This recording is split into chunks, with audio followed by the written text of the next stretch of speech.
একদিন আগে নাসিরুদ্দিন পাটোয়ারি এক বক্তব্যে বিএনপির বিরুদ্ধে ভয়ঙ্কর অভিযোগ করেছিলেন। তিনি বলেছিলেন বিএনপির নেতারা আওয়ামী লীগের নেতাদের ছাড়ানোর জন্য তাদের কাছে সুপারিশ নিয়ে গিয়েছিল। তাদের কাছে, নাসিরুদ্দিন পাটোয়ারিদের কাছে। সেটাতে প্রমাণিত হয় যে নাসিরুদ্দিন পাটোয়ারিরাই মূলত ইউনূস সরকার পরিচালনা করেছে। একদিন পরে এবার মির্জা ফখরুলের একটি বক্তব্য রীতিমতো চাঞ্চল্যের সৃষ্টি করেছে, যেখানে আমরা দেখছি যে পাটোয়ারির ইউনূস সরকারের আমলে পাটোয়ারির একটা ভয়ঙ্কর তথ্য ফাঁস করে দিয়েছেন এবং পাটোয়ারিকে তিনি ফ্যাসিস্টের সঙ্গে তুলনা করছেন। হঠাৎ করে 2 বছরের মধ্যেই জুলাই যোদ্ধারা ফ্যাসিস্ট হয়ে গেলেন কেন? আর কি বলছেন পাটোয়ারি বা গতকালকে কীরকম নাটক করলেন একটু বোঝার চেষ্টা করি। যেটাকে আমরা নাটক বলছি না, কেউ এটাকে নাটক বলছে, সেটা একটা মানবিক ব্যাপার, কিন্তু তার কর্মকাণ্ড সবসময় বিতর্কিত হয় বলে ব্যাপারগুলোকে নাটক কেন মানুষ বলছে সেটাও হয়তো তিনি কোনো একটা সময় তার উপলব্ধিতে আসবে। সেই আলোচনাই করবে এই ভিডিওতে। দর্শক, বলছিলাম বিএনপির বিরুদ্ধে ভয়ঙ্কর অভিযোগের পরে এবার মির্জা ফখরুল নাসিরুদ্দিন পাটোয়ারির স্পেসিফিক একটা ব্যাপার যে অভিযোগটা করলেন সেই অভিযোগটা কিন্তু ভয়ঙ্কর এবং সেটা করেই তিনি ফ্যাসিস্টের সঙ্গে তুলনা করলেন পাটোয়ারিদের। কি বলছেন? প্রথম আলোর সঙ্গে সাক্ষাৎকারে তিনি অনেক কথা বলেছেন, সাথে বিভিন্ন বিষয় তুলে এনেছেন। এই একটা বিষয় স্পেশালি আমার কাছে মনে হয়েছে খুবই বেশি গুরুত্বপূর্ণ। কি বলছেন তিনি? এই ফটোকার্ডটা দেখে নিন। ফ্র্যাঙ্কলি স্পিকিং, ওরা এনসিপি গালি দেয় বিশ্রী অশ্লীল ভাষায়। এই যে পাটোয়ারি একটা বাচ্চা ছেলে, বলেন তো দেখি, ও একদিন আমার অফিসে এলো প্রথম, এসে আমাকে বলছে এটা করতে হবে, ওটা করতে হবে, সেকেন্ড রিপাবলিক করতে হবে, কনস্টিটিউশন বাদ দিয়ে নতুন কনস্টিটিউশন করতে হবে। আমি বললাম তুমি তো দেখছি ফ্যাসিবাদের মতো কথা বলছো। অর্থাৎ ইউনূস সরকারের আমলে পাটোয়ারিরা ফখরুল ইসলাম আলমগীরের মতো সিনিয়র ডাকসাইটের নেতাদের সঙ্গে কোন ভাষায় কথা বলেছেন, কেমন বিহেভ করেছেন সেটা তিনি শুধু স্মরণ করিয়ে দিয়েছেন এবং তিনি স্পষ্ট বলেছেন যে আমি সেই সময় তাকে বলেছি যে তুমি তো ফ্যাসিবাদের মতোই কথা বলছো, ফ্যাসিস্টের মতোই কথা বলছো।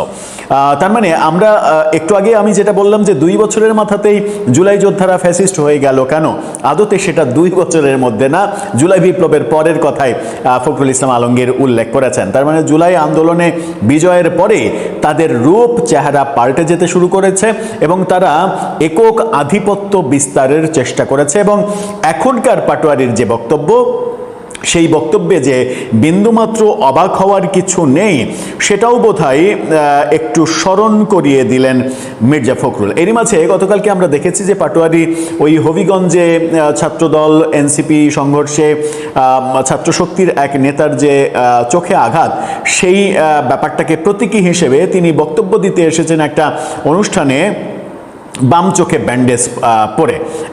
ছবিটা দেখে নিন। সেখানে বলা হচ্ছে যে আমার জীবনে বিএনপির বিরোধিতা করতে যায়নি নাসিরুদ্দিন পাটোয়ারি। তিনি ওই বক্তব্যে বলেছেন আমি জীবনে আমার বক্তব্যে কখনো বিএনপির বিরোধিতা করিনি, কিন্তু এখন তাহলে করছেন কেন?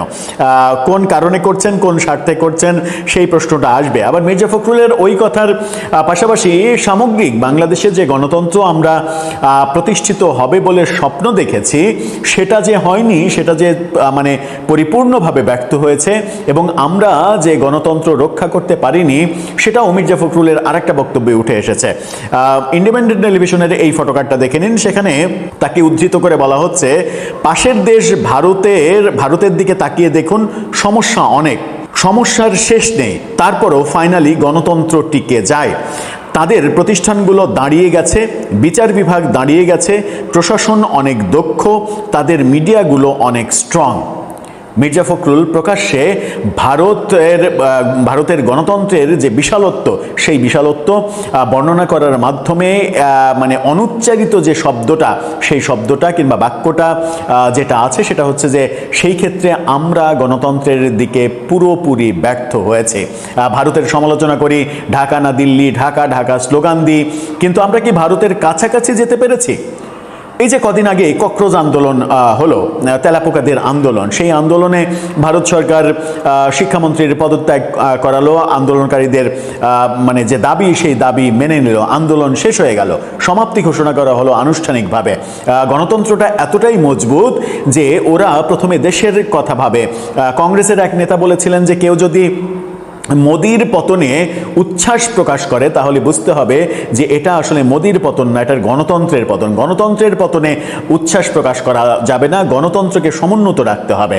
ওরা এই রাজনীতি করে, অথচ আমরা প্রতি মুহূর্তে কবর রচনা করতে গিয়ে নিজেদের কবর প্রকারান্তরে রচনা করে ফেলছি, এবং গণতন্ত্রের কবর রচনা করে ফেলছি কিংবা ফেলেছি সেটা হয়তো টেরই পাইনি। আমরা ফ্যাসিস্টকে তাড়িয়ে যে সুন্দর বাংলাদেশ এবং নতুন রাজনৈতিক বন্দোবস্ত প্রত্যাশা করেছিলাম, আমাদেরকে স্বপ্ন দেখানো হয়েছিল, সেই স্বপ্ন চিরতরে ধূলিসাৎ হয়ে গেছে। বরং এখন অনেকেই বলতে শুরু করেছে, তাদেরকেও ফ্যাসিস্টের দোসর আখ্যা দেওয়া হচ্ছে যে আগেই তো ভালো ছিল। মানে যদি এখন এই অবস্থা হয় তাহলে শেখ হাসিনার দোষ কি ছিল? ইউনূস আমলে যে অপশাসন এবং বিএনপির সরকারের আমলে যে মানে বিদ্যুতের ভয়ঙ্কর অবস্থা, গ্যাসের ভয়ঙ্কর অবস্থা, তেলের ভয়ঙ্কর অবস্থা, যদি এটাই হয় তাহলে শেখ হাসিনা কি দোষ করেছিল? এই যে কথাগুলো জনগণ বলতে শুরু করেছে, এটাই কিন্তু বড় সর্বনাশা বক্তব্য। বাংলাদেশের রাজনীতি এক জটিল অবস্থার মধ্যে পড়ে গেছে। রাজনীতি যে কোন দিকে যাচ্ছে, কার সঙ্গে কার শত্রুতা, কার সঙ্গে কার বন্ধুত্ব, কার সঙ্গে তার রাজনৈতিক জোট আছে, এবং এই মুহূর্তে সরকারের সঙ্গে দেশি এবং বিদেশি যে সকল শক্তির ধারক বাহক রয়েছে তাদের সঙ্গে আসলে যে কেমন সম্পর্ক এটা বোঝা যাচ্ছে না। শেখ হাসিনার জামানাতে 17 বছর বা 15 বছর রাজনীতি একটা সেই ভেদ ছিল। সরকারের মধ্যে যারা খয়ের কাজ ছিলেন তাদেরকে চেনা যেত। শেখ হাসিনার পরিবারের মধ্যে বিশেষ করে শেখ পরিবার, তাদেরকেও চেনা যেত। এরপর কতগুলো অলিগার ছিল, যেমন সালমান এফ রহমান, আনিসুল হক, এদের একটা অলিগার গ্রুপ। অন্যদিকে ধরুন এস আলম, তারপর সামিদ গ্রুপ, এদের সঙ্গে শাসক দলের কতিপয় রাজনৈতিক নেতাদের একটা অলিগার গ্রুপ। তোফায়েল সাহেব, আমর সাহেবদের মতো সিনিয়র যারা নেতৃবৃন্দ, তাদের একটা গ্রুপ ছিল।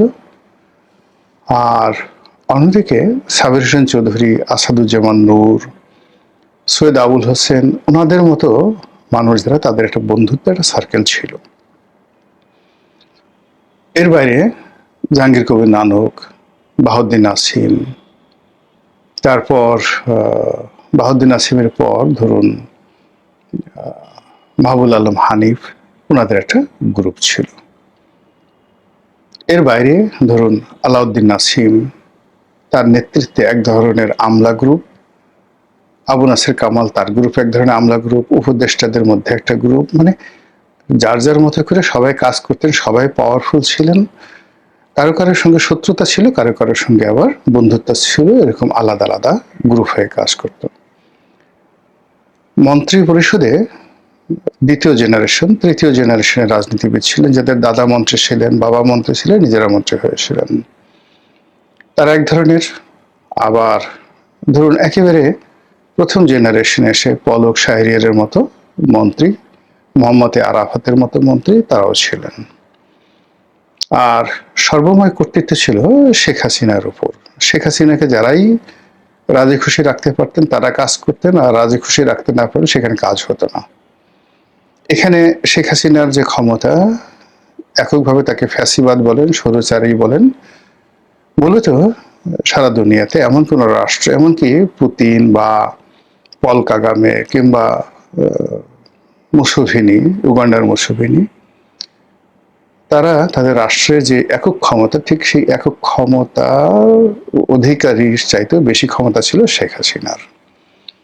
ফলে কি হতো, প্রতিযোগিতা ছিল, কাজ হতো, মানুষ এক জায়গাতে ফেল করলে আরেক জায়গাতে যেত। যেমন ধরুন কোনো একটা কারণে সালমান এফ রহমানের দ্বারা কেউ ক্ষতিগ্রস্ত হয়েছে, সে তার কাউন্টার গ্রুপে যেত, কাজ আটকে থাকতো না। কিন্তু ইউনূস জামানাতে এসে একেবারে সে 18 কোটি মানুষের যে ব্যবসা বাণিজ্য, চিন্তা চেতনা, কর্ম, বিভিন্ন নিয়োগ বদলি থেকে শুরু করে টেন্ডারবাজি যা কিছু রয়েছে রাষ্ট্রীয় কর্মকাণ্ড, এর যত ফাঁকফোকর ছিল সমস্ত ফাঁকফোকর একেবারে বেশিরভাগ বন্ধ হয়ে গেল। একটা জায়গাতে কেন্দ্রীভূত হলো। না কেউ কাজ করে, না কেউ উপকার করে, না কেউ ক্ষতি করে, সবাই শুধু মপ করে। ফলে পুরো রাষ্ট্র ব্যবস্থা, উন্নয়ন, অবকাঠামো উন্নয়ন, ট্যাক্স কালেকশন, বৈদেশিক সম্পর্ক, একেবারে সব কিছু এসে একটা জায়গাতে কেন্দ্রীভূত হয়ে গেল। সেটা হলো ডাস্টবিন, ময়লার ভাগাড়। এর মধ্যে থেকে আর কিছু বের হলো না, যা সেখানে পড়ে সব ধ্বংস হয়ে যায়। যাক, উনি চলে গেলেন। চলে যাওয়ার পর বর্তমান বিএনপি সরকার এলো। বিএনপি সরকারের মধ্যে দৃশ্য এখন দেখা যাচ্ছে যে বেশিরভাগ স্থানীয় সরকার, এরা যারা চালাচ্ছেন প্রশাসক রূপে রাজনৈতিক নিয়োগ তাদের সবারই। ফলে কি হলো, আমলাতন্ত্রের সঙ্গে, জনগণের সঙ্গে তাদের যে আত্মিক সম্পর্ক, সেই সম্পর্কটা তারা হচ্ছে না। তারা লাফাচ্ছেন, চেষ্টা করছেন, আন্তরিকতা দেখাচ্ছেন, কিন্তু সত্যিকার অর্থে জনগণের ভোটে নির্বাচিত হলে যে ধরনের একটা মোরাল ক্যারেজ থাকে, সেই ক্যারেজটা তাদের মধ্যে না থাকার কারণে স্থানীয় সরকারে আসলে কোনো উন্নয়ন হচ্ছে না। যা কিছু হচ্ছে ভাঙাচোরা, বস্তি উচ্ছেদ, তারপর প্রধানমন্ত্রী বলছেন এখানে খাল কাটো, এখানে লেক পরিষ্কার করো, এখানে ময়লার আবর্জনা দূর করো ইত্যাদি। খুব যাকে বলা হয় একেবারে মলম লাগানোর মতো। পালনে ছাড়ে একটা ঘটনা ঘটছে, মলম লেগে যাচ্ছে। এখন বিএনপি সরকারের এই যে ভিতরের যে একটা সিন্ডিকেট বলেন, একটা বলয় বলেন, যেটা ইতিপূর্বে 2001 থেকে 2006 কিংবা 91 থেকে 96 সবসময় বিএনপির মধ্যেও কিন্তু এই বলয় ছিল। আব্দুল সামাদ তালুকদারকে কেন্দ্র করে একটা বলয়, খন্দকার দেলোয়ারকে কেন্দ্র করে একটা বলয়, এরপরে হাওয়া ভবনকে কেন্দ্র করে একটা বলয়, এরকম অসংখ্য, ধরেন 6 থেকে 7টি বলয় বিএনপির মধ্যে ছিল সবসময়টাতে। এখন আসলে কোনো বলয় নেই। সবাই শুধু সবাইকে হিংসে করছে। সালাউদ্দিন সাহেব হিজ ওভার স্মার্ট ফেলো, কথা বলছেন চৌকুশ, তারপরে মানুষের দৃষ্টি আকর্ষণ করতে পারছেন, কিন্তু পারফরমেন্স করার জন্য তার যে নেটওয়ার্কটি দরকার, সেই নেটওয়ার্কটি না দলের মধ্যে আছে, তার নিজস্ব কোনো দলীয় মন্ত্রী, এমপি এরকম কোনো লোক নেই যারা সালাউদ্দিন সাহেবের জন্য ওই যে আগে যে আমাদের দেশে যে তথাকথিত সিন্ডিকেট থাকে, সেরকম সিন্ডিকেশন নেই। একই অবস্থা মির্জা ফখরুল ইসলাম আলমগীরের, একই অবস্থা মীর শাহ আলমের, একই অবস্থা ধরুন শহীদুদ্দিন চৌধুরী, অ্যানির। এই কয়জন ধরুন সাংগঠনিকভাবে, রাজনৈতিকভাবে প্রধানমন্ত্রীর সাথে ঘনিষ্ঠতার কারণে হোক, তাদের কে মনে হয় যে তাদের কিছু পাওয়ার আছে, কিন্তু আলটিমেটলি সেই পাওয়ারগুলো এক্সারসাইজ করার জন্য আসলে তাদের কোনো রকম ওরকম সিন্ডিকেশন নেই। ফলে যার যার মন্ত্রণালয় তারা কেউ ভালো করতে পারছেন না। অন্যদিকে প্রধানমন্ত্রী তিনি শেখ হাসিনার মতো না স্বৈরতান্ত্রিক হতে পারছেন, ডক্টর মোহাম্মদ ইউনূসের মতো অথর্ব হতে পারছেন না, যাকে বলা হয় তার পিতার মতো এরকম একজন যুগান্তকারী নায়ক হতে পারছেন, বা এরশাদের মতো একজন সফল শাসক হতে পারছেন। তিনি প্রচুর দৃষ্টি আকর্ষণ করছেন, মিডিয়া অ্যাট্রাকশন করছেন, আর প্রতিদিন লোকজন আশ্চর্য হয় এরকম কাজ কত বেশি করা যায় সেইগুলো চেষ্টা করছেন। তার প্রেস টিম অসম্ভব দুর্বল, তার স্পিচ রাইটার আদৌ আছে কিনা আমি জানি না। এরপর তার কিচেন ক্যাবিনেটে যারা আছেন তাদেরকে আমি কি বলবো, বাংলাদেশের প্রেক্ষাপটে একেবারেই নবীন, কাঁচা, গরিব এরকম মনে হয়। আর রাজনৈতিক যে যাকে বলা হয় তার যে একটা উপদেষ্টা মণ্ডলী থাকবে, কিংবা রাজনীতির একটা বন্ধু থাকবে, প্রবল শক্তিশালী একটা বিরোধী দল থাকবে, অথবা বন্ধু থাকবে, অথবা তাবেদার থাকবে, অথবা গৃহপালিত বিরোধী দল থাকবে। কোনো কিছুতেই একটা ধারাবাহিকতা, যেটাকে কনসিস্টেন্সি বলা হয়, সেটি নেই। ফলে আমরা বাইরে থেকে কোনো কিছু আন্দাজ করতে পারছি না। এবং রাজনীতিতে যখনই পরিণতি এবং ফলাফল এই দুটোর একটাও আপনি আন্দাজ করতে পারবেন না, তখনই সেখানে নানা রকম বিপর্যয় দেখা দেবে। তো এই যে ক্ষমতা আরোহণ করার 6 মাসের মধ্যে একটা সিঙ্গেল জায়গাতে তারা কোনো ধারাবাহিকতা রক্ষা করতে পারেনি, তারই ফলস্বরূপ জামাতের সাথে, এনসিপির সাথে তাদের যে সম্পর্ক, এটি সারা বাংলাদেশের কেউ এখন পর্যন্ত বুঝতে পারছে না যে এই সম্পর্কটা কি অহিনকল সম্পর্ক, দাকুমরা সম্পর্ক, বন্ধুত্বের সম্পর্ক, অভিনয়, নাকি আরো অনেক কিছু। এক পক্ষ বলার চেষ্টা করছে যে জামাত এবং এনসিপি তাদেরকে দিয়ে আসলে বিএনপি একটা সত্যিকার বিরোধী দল গঠন করে আওয়ামী লীগ নেই বা আওয়ামী লীগের প্রয়োজন নেই এই জিনিসটা বোঝানোর জন্য একটা সত্যিকার রিয়াল বিরোধী দল হিসেবে গড়ে তোলার জন্য তাদেরকে মাঠে ছেড়ে দেওয়া হয়েছে। ভালো কথা। আর মাঠে ছেড়ে দেওয়ার জন্য তাদের কিছু মোটামুটি সংঘর্ষ লাগবে, সংঘাত লাগবে। এবং এটার যুক্তিস্বরূপ অনেকে বলার চেষ্টা করছেন যে এনসিপির অল্প কয়েকজন নেতা, যাদেরকে জামাতের বি টিম বলা হয়, আগে যাদেরকে বলা হতো যে মিলিটারি এবং ডক্টর মোহাম্মদ ইউনূস তাদেরকে যদি প্রিভিলেজ না দেয় তাহলে তারা 1 মিনিট টিকতে পারবে না।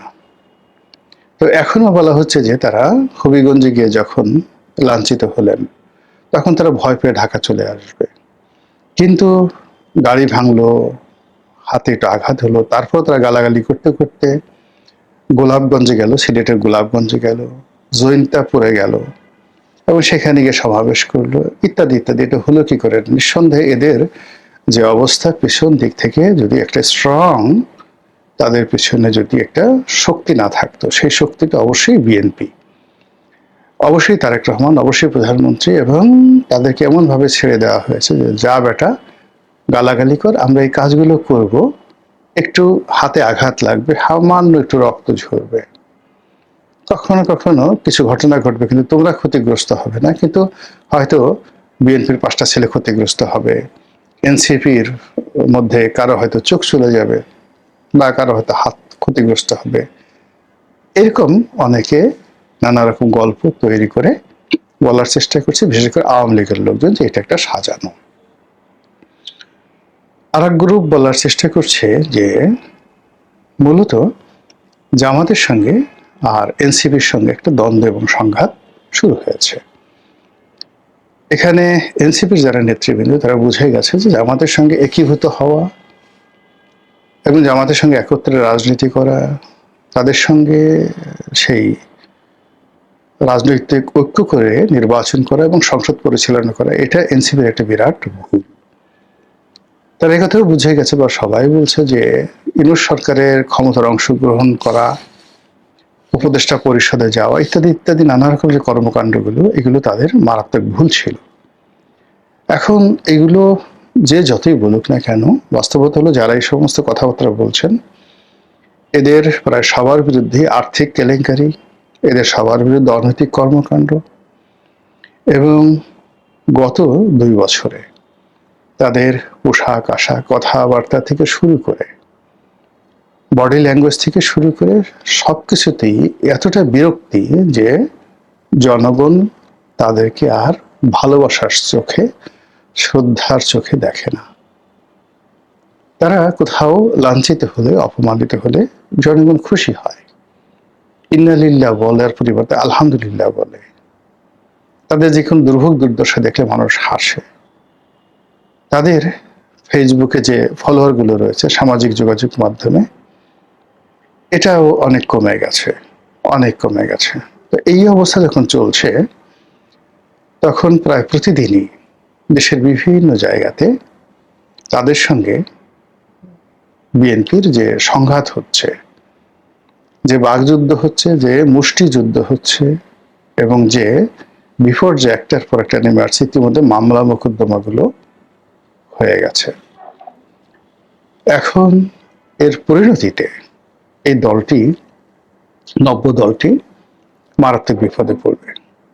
অনেকে হয়তো বলার চেষ্টা করছেন যে এইভাবে তো মানে মার খেতে খেতে অনেকে এমপি হয়ে গেছে, মার খেতে খেতে অনেকে মন্ত্রী হয়ে গেছে, অনেকে সচিব হয়ে গেছে, আর এরা আগামীতে মার খেতে খেতে প্রধানমন্ত্রী হয়ে যাবে। এটি সম্ভব নয়, এটি একেবারে সম্ভব নয়। আমাদের দেশে কাদের সিদ্দিকীর মতো মানুষ কম মার খাননি, মোস্তফা মহসিন মন্টুর মতো এরকম গ্র্যান্ড লিডার বাংলাদেশে ছিল না। এত দরদি, এত পাওয়ারফুল, এত ফাইন্যান্সিয়ালি সলভেন্ট, সর্বগুণে গুণান্বিত বাংলাদেশে যে কয়জন নেতা সফল ছিলেন, তাদের মধ্যে শেখ ফজলুল হক মনি, বঙ্গবন্ধুর পরে শেখ ফজলুল হক মনি, আব্দুর রাজ্জাক, মোস্তফা মহসিন মন্টু, হেমায়েতুল্লাহ আলমগীর, এরকম কয়েকজন। তো এই তারা নেতা, সেই নেতাদের মধ্যে সেই মোস্তফা মহসিন মন্টুর মতো মানুষ গণফোরাম করার পরে লাঞ্ছিত হয়েছেন, অপমানিত হয়েছেন, মার খেয়েছেন। তারপর হেমায়েতুল্লাহ আলমগীর, যার হাতে বলতে গেলে শেখ হাসিনার নিরাপত্তা ছিল, ঢাকা শহরটা নিয়ন্ত্রণ করতেন সব সময়, সেই উনি যখন ভারতে ছিলেন তখন থেকে নিয়ন্ত্রণ করতেন পলিটিক্যালি। তো সেই মানুষটি কিন্তু আওয়ামী লীগে থাকতে পারেনি, বিএনপিতে চলে গেছে, বিএনপি তো দাঁড়াতে পারেনি, কিন্তু তার আন্ডারওয়ার্ল্ড ছিল, যতদিন তিনি ছিলেন তার আন্ডারওয়ার্ল্ড ছিল, কিন্তু রাজনীতি করতে পারেনি। মোস্তফা মহসিন মন্টু যতদিন ছিলেন ততদিন আন্ডারওয়ার্ল্ড তার নিয়ন্ত্রণে ছিল, কিন্তু রাজনীতি করতে পারেননি, রাজনীতি করতে পারেনি। তো এখন এনসিপি যারা আছে, তাদের না আছে অর্থ, না আছে আন্ডারওয়ার্ল্ড, না আছে তাদের জনসমর্থন, কর্মী বান্ধবতা থেকে শুরু করে আমাদের যে ট্রেডিশনাল রাজনীতি, তার কোনো কিছু নাই। কিন্তু এর উপরে যেটা হয়ে গেছে, এটা আঘাত, একটার পর একটা হাতুড়ির আঘাত, গদার আঘাত তাদের উপর আসছে। এবং সেই আঘাত যদি সাজানো হয়, এই সাজানো আঘাতেও তাদের পতন হতে পারে। এই আঘাত যদি সাজানো না হয়ে জেনুইন হয়, তাহলেও তাদের পতন হতে পারে। আর এই সমস্ত আঘাত সহ্য করে যে প্রতিকূল অবস্থায় তারা দাঁড়িয়ে থাকবেন, এরকম রেকর্ড বাংলাদেশে, তারা তো দূরের কথা, অতীতে বাংলাদেশে কারোরই নাই। এই বাংলাদেশে কর্নেল তাহের, তারপর হাসানুল হক ইনু, আসম আব্দুর রব, শাহজাহান সিরাজ, মানে কিংবদন্তি সব রাজনীতিবিদ, তারাও কিন্তু আঘাত সহ্য করে সাস্টেন করতে পারেননি। সেই তুলনায় এই নবীন যারা আছে তারাও পারবেন না। ফলে কি হলো, এই যে এখন সেটা সাজানো নাটক হোক কিংবা এটা সরাসরি কনফ্লিক্ট হোক, এটা বিএনপির সঙ্গে হোক, এটি আওয়ামী লীগের সঙ্গে হোক, এটি জামাতের সঙ্গে হোক, ডাজ নট ম্যাটার, কিন্তু এর দ্বারা এনসিপি মারাত্মকভাবে ক্ষতিগ্রস্ত হবে। এবং সেই ক্ষতি থেকে তারা যে আবার ঘুরে দাঁড়াবে, ফিরে দাঁড়াবে, আপনি দেখেন কয়জন ছেলে আছে এনসিপির, মাসুদ, যাকে বলে মোংলা মাসুদ, নাসিরউদ্দিন পাটোয়ারি, তারপর নাহিদ ইসলাম, এই তো এই তিনজনের বাইরে আপনি Asif Mahmud, Sajib Bhuiyan black out, Mahfuz black out, অন্যান্য যে সমস্ত আরো 10-12 জন যারা ছিলেন, তারা আলটিমেটলি এনসিপি ছেড়ে চলে গেছেন। এখন এই যে মানে সার্জিস, হাসনাত আবদুল্লাহ, নাসিরউদ্দিন পাটোয়ারি, নাহিদ ইসলাম, তো 4 জন, অনলি 4। এর বাইরে অন্য যারা আছে, আমার তো কারো নাম মনে আসছে না। টেলিভিশনে আসে, কথাবার্তা বলেন, সবকিছু আছে, কিন্তু তারা তো মাঠে রাজনীতি, অন্য খুব তাদের মুখের দিকে এখনো তাকালে মনে হয় যে ইউনিভার্সিটিতে পড়ে, একেবারে নবীন কথাবার্তা বলছে। অনেকে হয়তো যাকে বলা হয় কিছু বলছেন না, কিন্তু বিএনপির যারা নেতৃবৃন্দ রয়েছেন, তারা যদি পাশাপাশি একটা ধমক দেন, একটা ধাক্কা দেন, একটা বাজে কথা বলেন, জাস্ট ওয়ান টাইম, একবারের জন্য, মুহূর্তের মধ্যে তাদের রাজনীতি একেবারে মুহূর্তের মধ্যে শেষ, দ্বিতীয়বার দাঁড়াতে পারবেন না। ফলে এই যে জুলাই মাস, মাত্র 2 বছরের মাথায় এসে এনসিপির উপরে যা কিছু হচ্ছে, এটি রীতিমতো রাজনীতির বালা, মুসিবত এবং গজবের মতো তাদের উপর আপর্তিত হয়েছে। চোখের সামনে একদল বিপ্লবী, একটি অভ্যুত্থানের নায়ক এবং মহানায়ক, কিভাবে খুব অল্প সময়ের মধ্যে ইতিহাস থেকে হারিয়ে যায়, এরকম একটা পরিবেশ পরিস্থিতি তৈরি হচ্ছে বলে আমার মনে হচ্ছে। মহান আল্লাহ আমাদের সবাইকে হিদায়াত দান করুন এবং হেফাজত করুন।